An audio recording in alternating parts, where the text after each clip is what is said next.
Vamos a empezar nuestra clase de hoy y hoy vamos a comenzar a ver el tema de la revelación, el desarrollo de la revelación.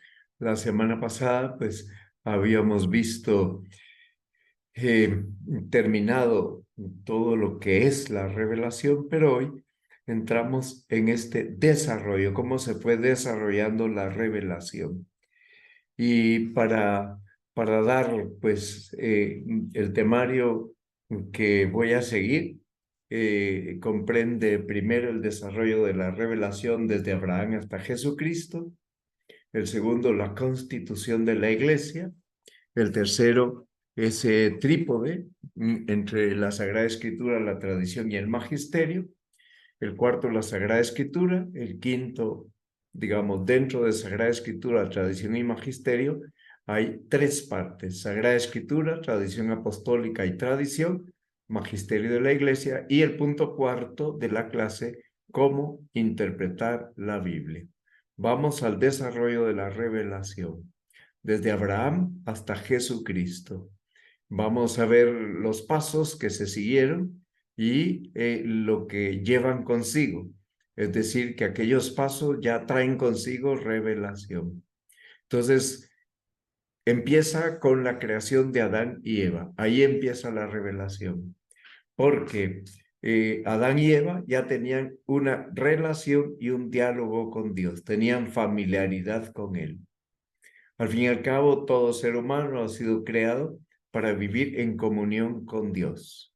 Y ese vivir en comunión con Dios es una comunión relacional de amor, de entendimiento y de amor. ¿Qué pasa a partir del pecado? Pues que al hombre le resulta muy difícil descubrir a Dios en la vida personal y también descubrir a Dios en el entorno social. ¿Por qué? Porque se ha enturbiado su inteligencia y se ha enturbiado su voluntad.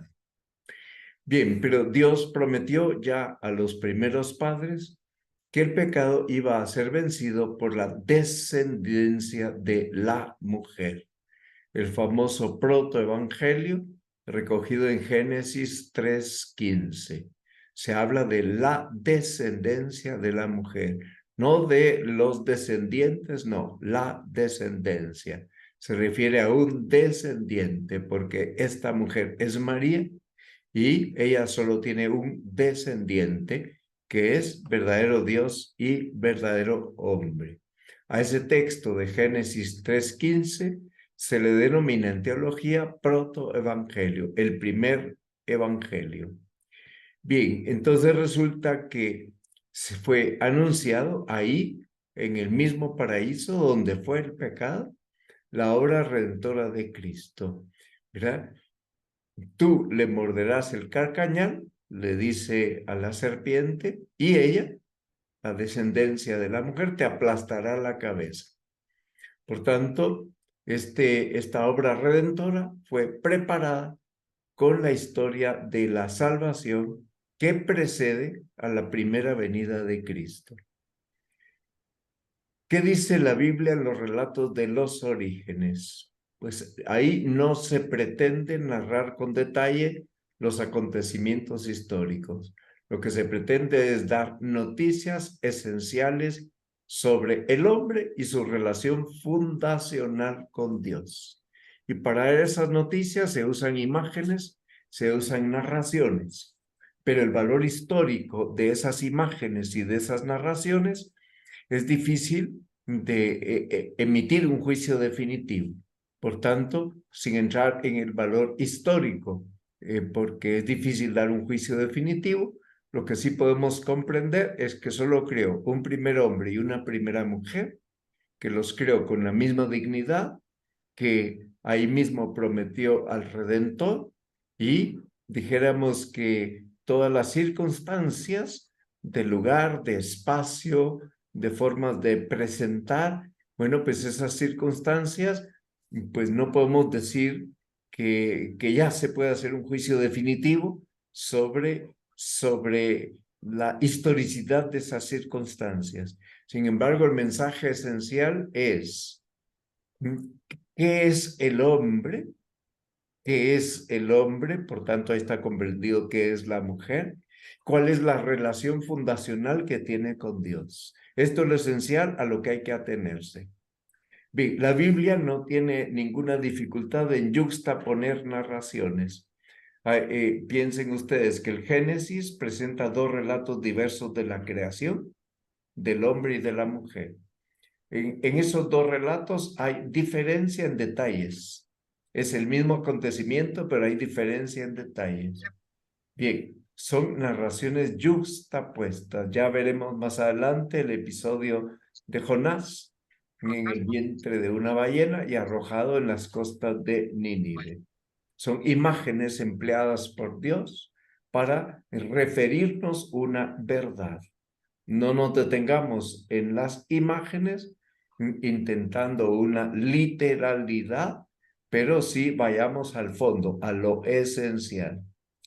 Bien, entonces piensen ustedes, por ejemplo, la narración de la Torre de Babel. ¿Qué es lo esencial que se narra en la Torre de Babel? Lo esencial es el pecado del orgullo, el pecado de la soberbia que tenían los hombres. Aquellos constructores de la Torre de Babel fueron confundidos por Dios en sus lenguas. ¿Cuánto tiempo? Todo el tiempo que hubo entre esa construcción narrada ahí y el día de Pentecostés. ¿Qué pasa en Pentecostés? Hay una unificación de las lenguas. Dios da un lenguaje universal, el lenguaje del amor, que entiende cualquier persona, con independencia de que las gentes que escuchan aquel lenguaje hablen, se expresen en idiomas distintos. Pero el lenguaje del amor lo entienden los rusos, los filipinos, los chinos, los africanos, los americanos de cualquiera de las tres Américas, los europeos, etc. Por tanto, las enseñanzas que extraemos de los relatos bíblicos de los orígenes son enseñanzas de fondo. No hace falta pensar que todos los hechos narrados sucedieron exactamente como están ahí narrados. Vamos al fondo de la cuestión. Bien, entonces piensen que el Génesis nos cuenta que después del primer pecado hubo mucha abundancia de pecados, desórdenes e injusticias en el mundo. Y entonces, justamente por eso aparece la historia del diluvio. ¿Qué es lo que se ve en la historia del diluvio? El castigo de Dios por los numerosos pecados de los hombres. ¿Qué más se ve? La renovación de la alianza. Dios hace una alianza con Noé. ¿Qué más se ve? La renovación de la humanidad. Solo se salvan 8 personas en el mundo conocido que fue sumergido en las aguas.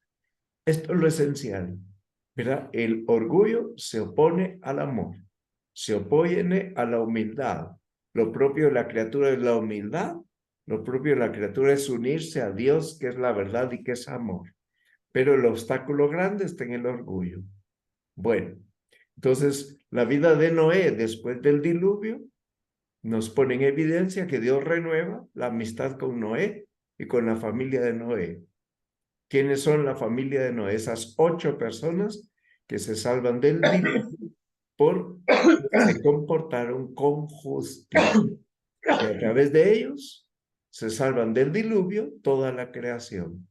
Entonces Dios renueva con Noé la relación que había querido tener con Adán, con Eva y con su descendiente. Bueno, entonces Dios ya sabía que el corazón del hombre está inclinado al pecado, pero como la creación vale la pena, porque la creación es buena, ¿qué pide Dios a los hombres? Que crezcan, que se multipliquen, del mismo modo que se lo había pedido a Adán. Así se lo pide también a los hombres después de Noé. Entonces, con la historia de Noé, Dios da a la criatura humana una segunda posibilidad de vivir en amistad con Él. Es un reinicio de la creación. ¿Y cuál es el punto de partida de la historia de la salvación? Tuvo lugar siglos después. ¿Cuándo en concreto? El pacto que Dios hace con Abraham. Ya en ese pacto vemos que hay un dato muy importante, hay una elección por parte de Dios. Ahí vemos a Abraham con su hijo Isaac, vemos que llevan la leña para el sacrificio, llevan el fuego, pero no tienen la víctima. Y entonces cuando el niño le pregunta a su papá dice, Dios proveerá el carnero, el cordero para el sacrificio. Dios va a hacer una alianza con Abraham.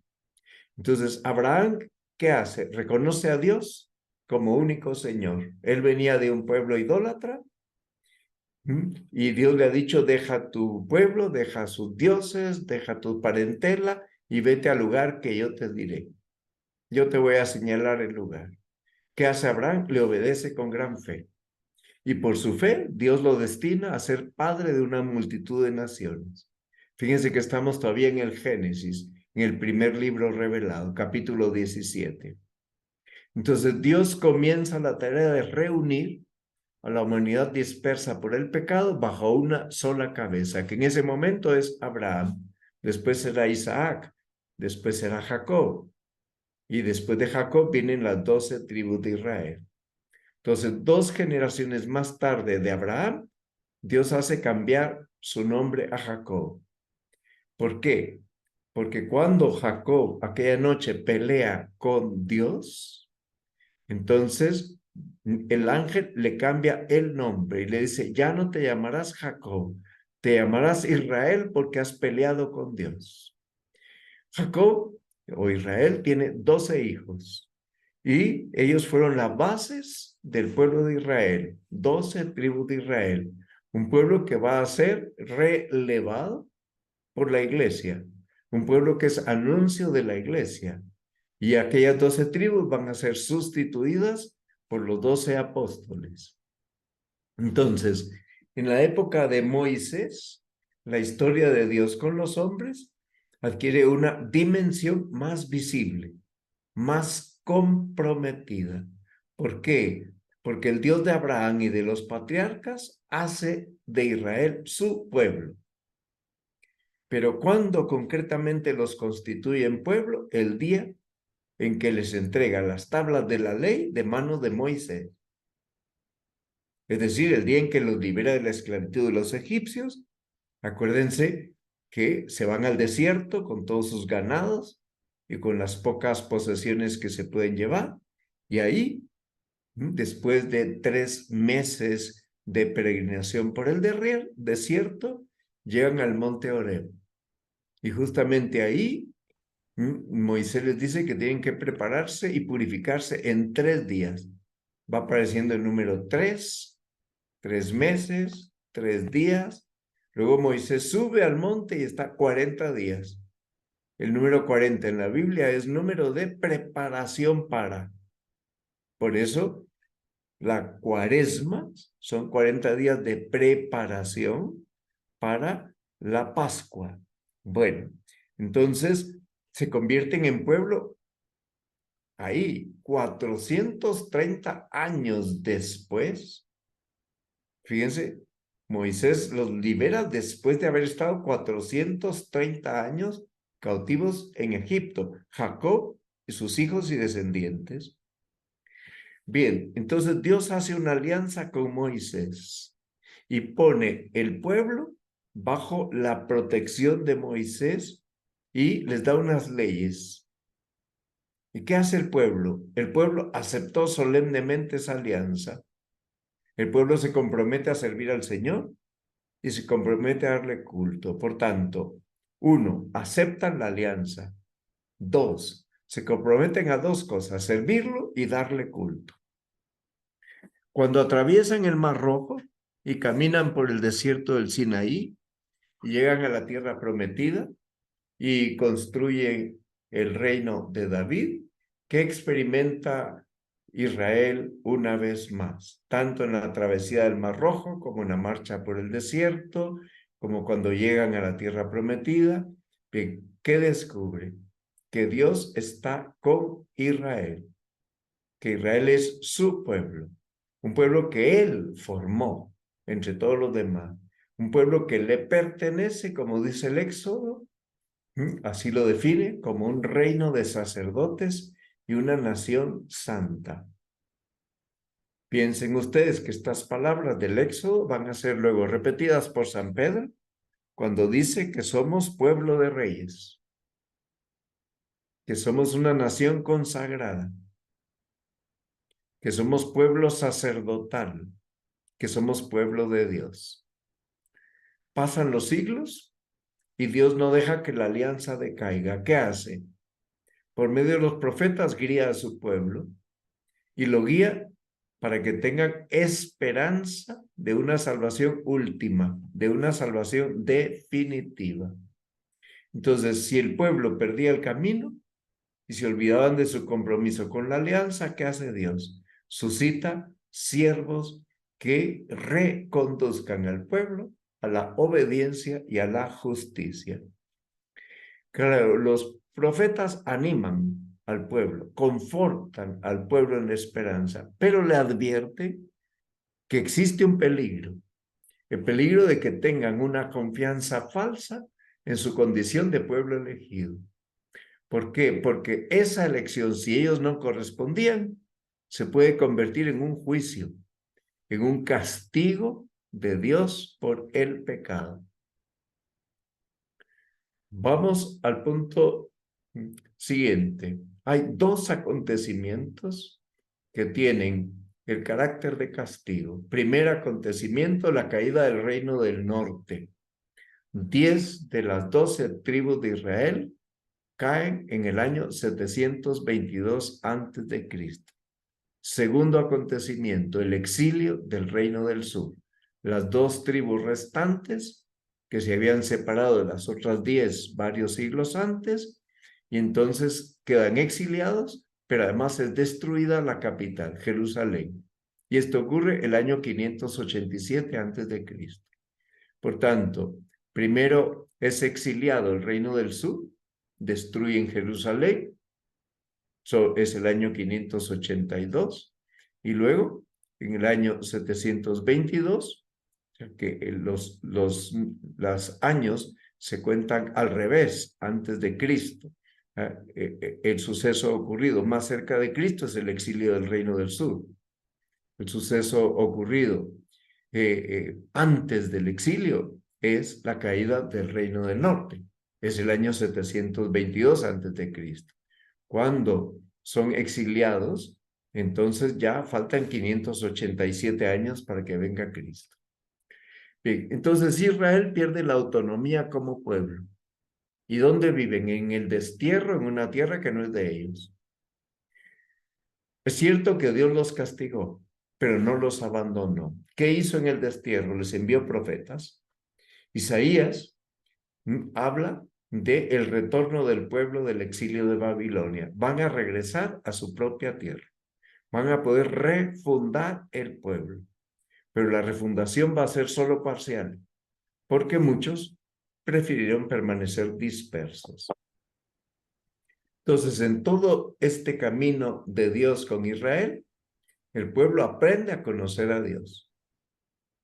El pueblo sabe de la fidelidad de Dios, mantiene la esperanza de que Dios va a cumplir sus promesas y también lo va a hacer a través de un rey, que es y va a ser un descendiente de David, que vendrá al final de los tiempos y va a constituir una nueva alianza.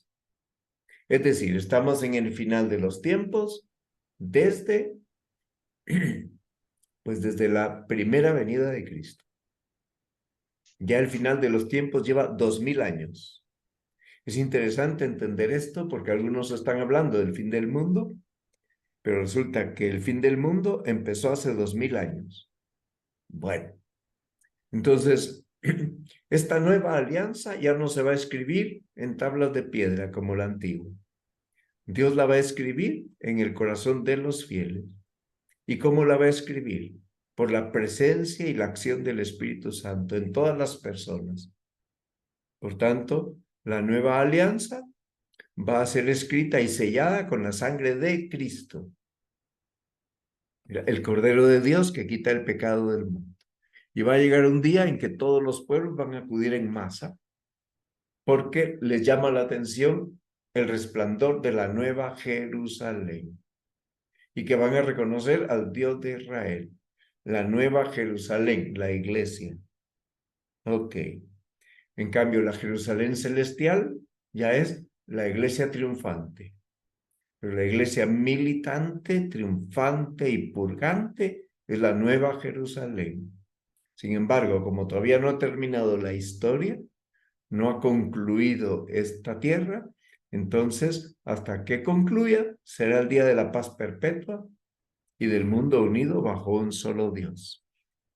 Bien, entonces este proceso ha tenido distintas etapas y en todas esas etapas Dios preparó a su pueblo para la revelación definitiva en Jesucristo. Ha sido un camino de preparación.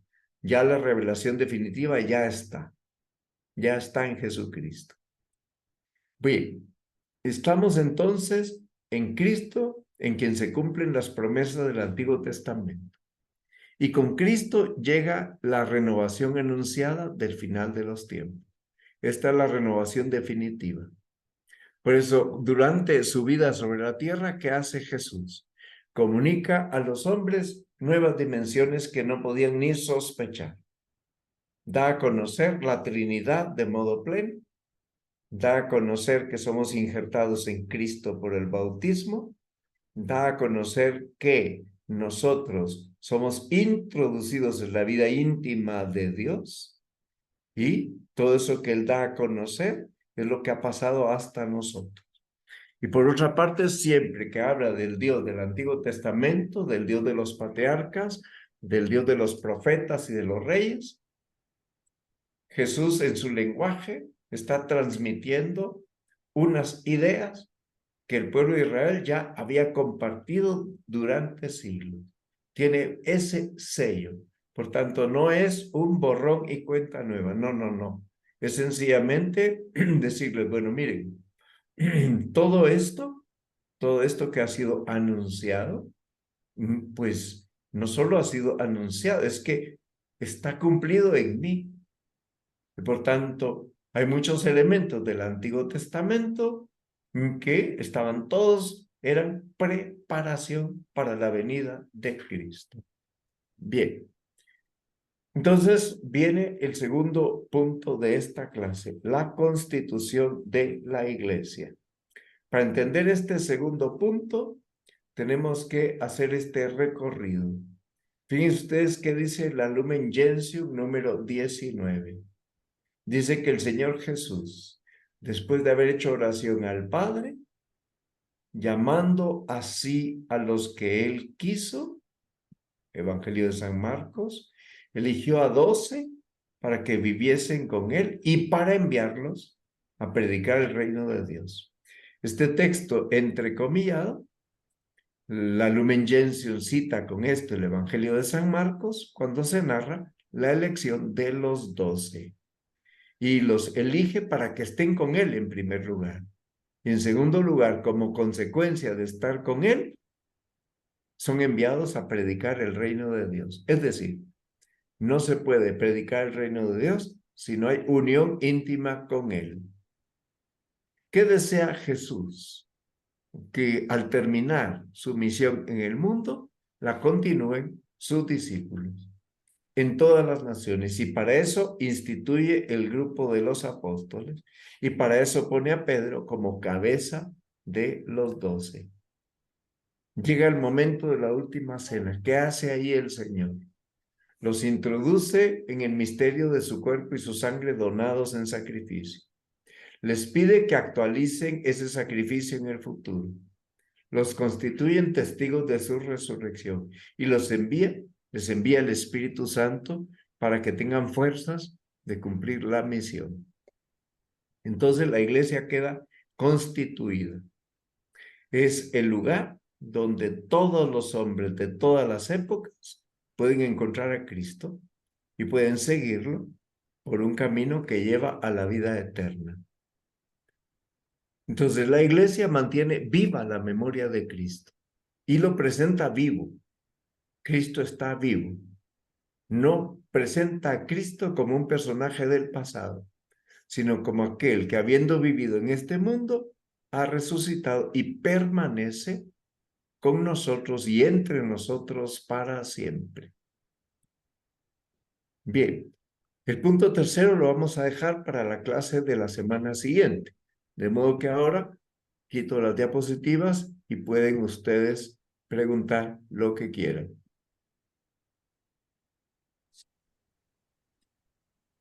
Buenas noches, Mario. Buenas noches. Vamos a ver. Cuando usted habla ahí de que la iglesia o sea, somos todos nosotros, porque yo creo que cuando los judíos están un poco confundidos que creen que ellos son el pueblo escogido de Dios, pero es cuando dice Jesús que es la iglesia en sí, nosotros, los católicos, ¿verdad? Sí, lo que pasa es que el pueblo judío sigue siendo pueblo escogido por Dios. Dios no ha retirado su promesa.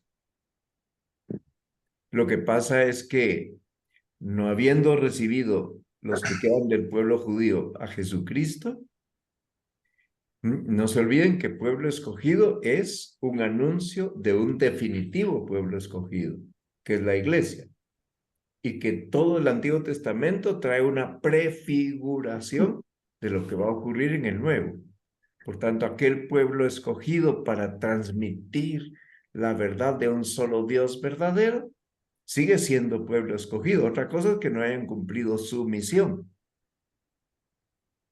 Gracias, don pero, Mario. pero no les quita la elección. ¿Ok? Muy Gracias, bien, don Mario. muy bien.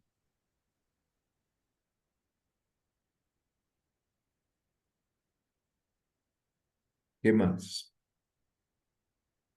Sí, aquí tiene la mano levantada, dermatológico.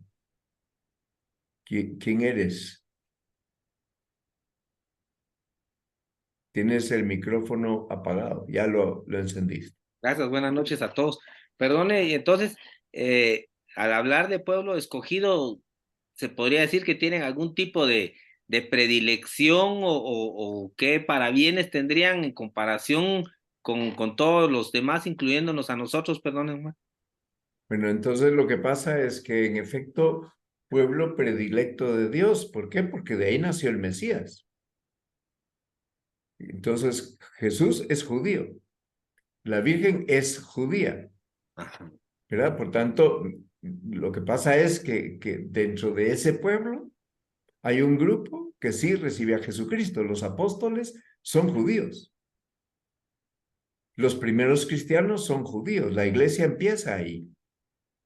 Dios permite la diáspora con motivo de la persecución que él también permitió.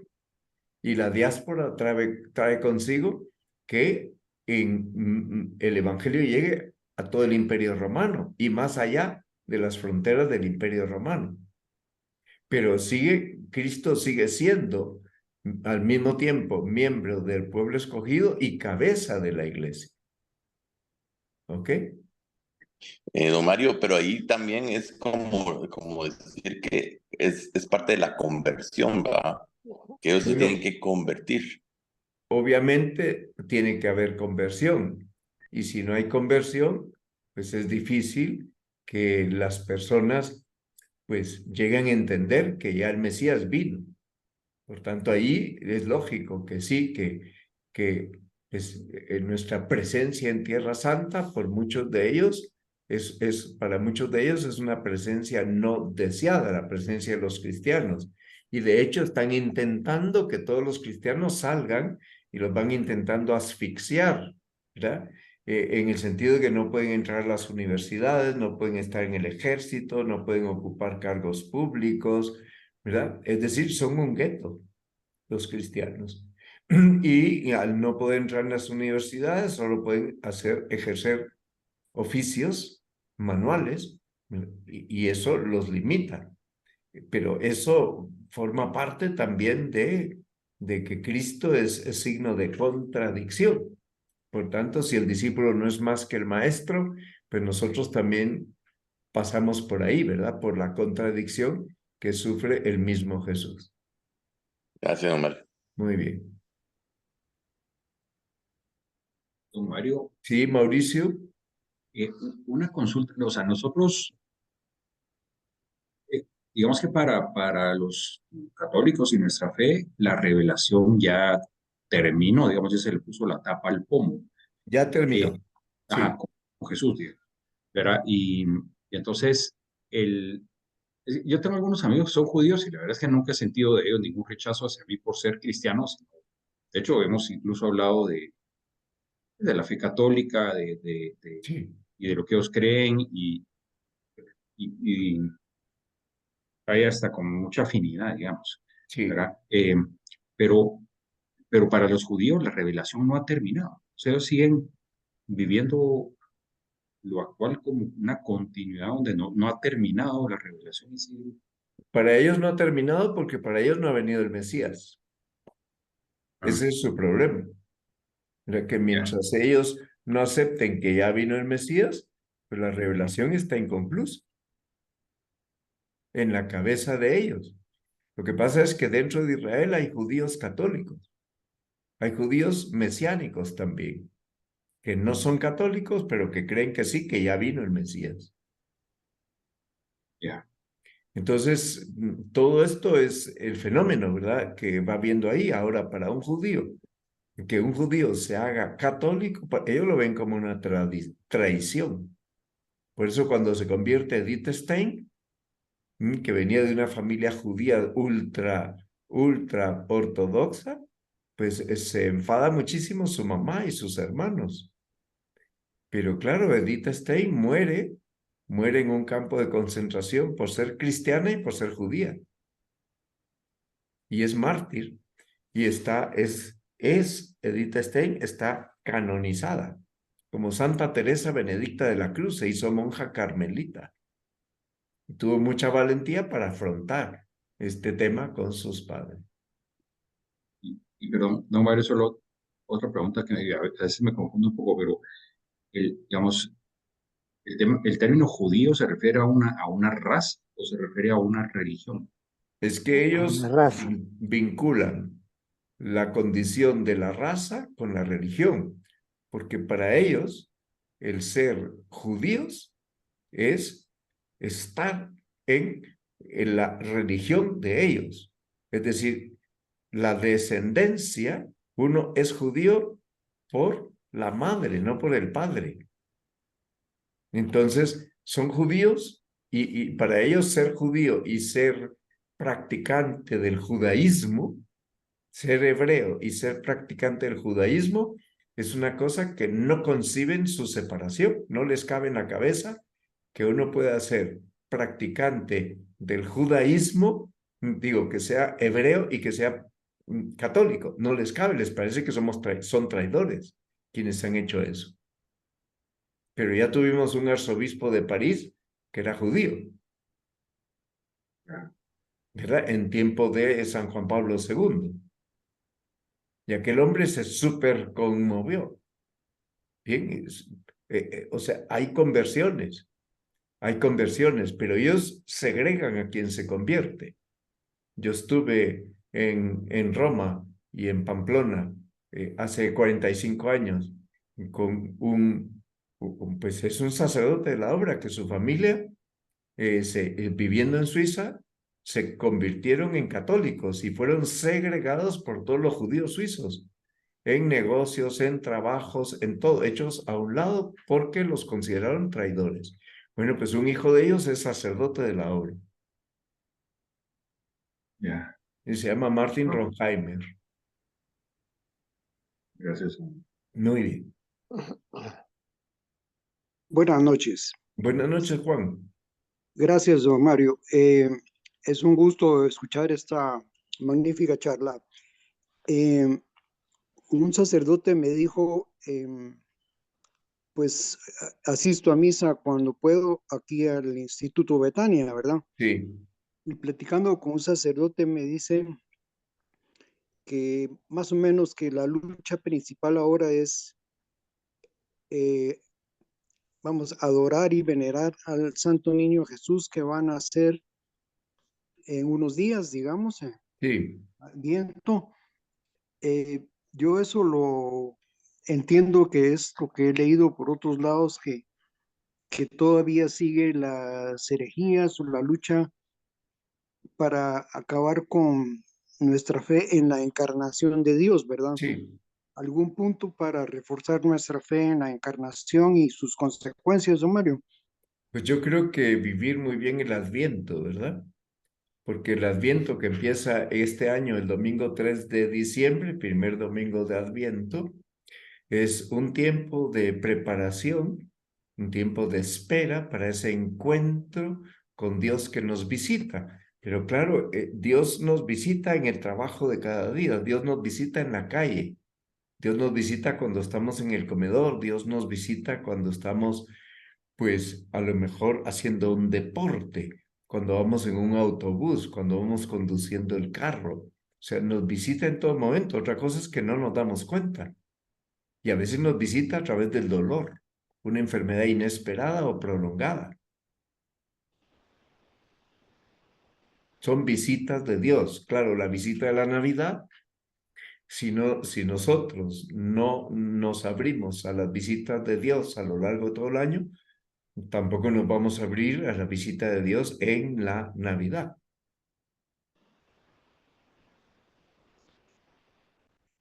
Muchas gracias, don Mario. Muy bien, para servirte. Bueno, pues entonces, si Dios quiere, la próxima semana hablaremos del punto 3 y 4 de esta clase. Que estén muy bien. Rezamos el Ave María. Dios te salve María, llena eres de gracia, el Señor es contigo. Bendita tú eres entre todas las mujeres y bendito es el fruto de tu vientre, Jesús. Santa María, Madre de Dios, ruega por nosotros pecadores, ahora y en la hora de nuestra muerte. Amén. Gloria al Padre y al Hijo y al Espíritu Santo. Como era en el el principio, ahora y siempre, por los siglos de los siglos. Amén. San Gabriel, Ruega por Ruega por nosotros. San Pablo, ruega Ruega por por nosotros. Santa María, esperanza nuestra, asiento de la sabiduría, ruega por Ruega nosotros. por nosotros. Que descansen, buenas noches a todos. Buenas Gracias, don Mario. Feliz noche. Mario. Buenas noches a Gracias a todos. todos. Adiós.